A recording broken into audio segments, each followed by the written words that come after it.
সময় পিঁপড়ার ফড়িং বাস করতো। সারাদিন পিঁপড়া কঠিন কাজ করে দূরে চাষিদের জমি থেকে গরমের শস্য সংগ্রহ করে আনতো। তাই খুব নিয়ম মেনে কাজ করতো। প্রত্যেক দিন সকালে সূর্য ওঠার সাথে সাথে তারা মাঠে যেত আর মাথায় করে ভারী শস্য দানা বয়ে নিয়ে আসতো। গরমের শস্য দানাগুলো তারা খুব সাবধানে তার ভাড়া আর ঘরে রেখে আবার মাঠে ফিরে যেত। উল্টো দিকে ফড়িং ছিল অলস। সে সারাদিন গান গাইতে থাকলো, নিজের মনে গান গাইতে থাকলো আর সুস্বাদু খাবার খেতে থাকলো। সে সারাদিন ফুর্তিতে থাকতো আর ভবিষ্যতের কথা ভাবতো না। সে সবসময় মেকআপ পিঁপড়ে দেখে কষ্ট পেত, এভাবেই যাচ্ছে থাকলো। আর ফড়িং মনের খুশিতে অলস ভাবে খেয়ে ডিসাইন করতে গেলো। আর মনে হচ্ছে দামি কার কোনো কষ্টই ছিল না। কিন্তু উল্টো দিকে পিঁপড়ে অনেক পরিশ্রম করে একদিন যখন পিঁপড়েটা পড়ে গেল, পিঁপড়ে শস্য বার বইতে না পেরে পড়ে গেল। সে ক্লান্ত ছিল আর ছোট হয়েছিল, কিন্তু সে ফড়িংটাকে না সাহায্য করে তার দিকে থেকে হাসছিল। পিঁপড়েটা বলল, শ্রীমান ফড়িং, তুমি দয়া করে এই শস্য না তা মাসে গেছে টোটো তা সত্যি মনে বলে হবে। কিন্তু ওর কথা না শুনে সে গান গাইতে গেল। অনেক পিঁপড়েটা কষ্ট করে সে পিঁপড়ে নিজেই তুলতে লাগলো। চলে আমি কাজ করছি। ও পিঁপড়েরা ফড়িংটা বলল, এসো গান গাও, আমার গান শোনো। গ্রীষ্মকাল দিন চারিদিকে ঝলমল, কাজ করে বারবার খিলাম। পিঁপড়ে ওটা না শুনে মাথা নিচু করে আবার মাঠে ফিরে যেত। এটা দেখে ফড়িং আর ওরে শুধু হা হা হা হা হা।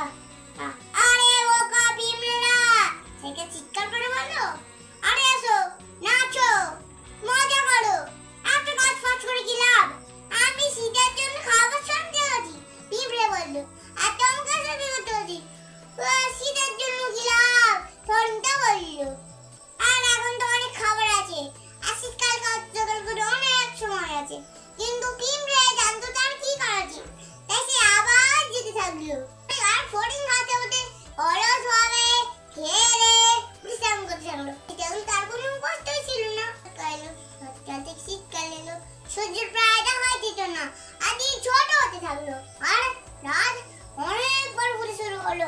অনেক ভয়ঙ্কর ঠান্ডা, ফড়িংটা ঠান্ডা হাওয়ায় কাঁপতে শুরু করলো। সে শূন্য পাতা দিয়ে ঢাকা দিয়েছে আর সেগুলো আবার উড়ে চলে গেল। তার খিদে পেল, সে কোনো খাবার পেল না। সে বুঝতে পারলো না সে নাকি মরে যাবে। সে কোনো কিছুই বলে খাবার ছিল না। সে ওই আকাশে জমি বরফে ঢেকে গেছিল। কোনো খাবার পাওয়া যাচ্ছিল না। কোথায় যাবো, কোথায় থাকবো? ফোনটা দুঃখ করে প্রকাশ করতে লাগলো। সে ভাবেনি শিক্ষাটা আগের থেকে নয়। যেহেতু সে খাবার সঙ্গে হয়নি বা অন্য কাজে সাহায্য হয়নি, তাই বেঁচে থাকবে রহস্যের মাঝের জন্য তার কোনো আশ্রয় ছিল না। সে পিঁপড়ে গাছ যাওয়া উচিত, যেহেতু খাওয়া যাওয়া উচিত। আর সবাই ফড়িং খুশি হয়ে গেল। যেহেতু না গিয়ে না যা ধাক্কা দিতে লাগলো। শুনছো পিঁপড়ে? সে খুশি হয়ে গেল। আমি এসে আছি তোমাদের জন্য গান গাইতে। আচ্ছা আমি বলবো কিছুটা খাবার আনবি তোমার সঞ্চয় থেকে।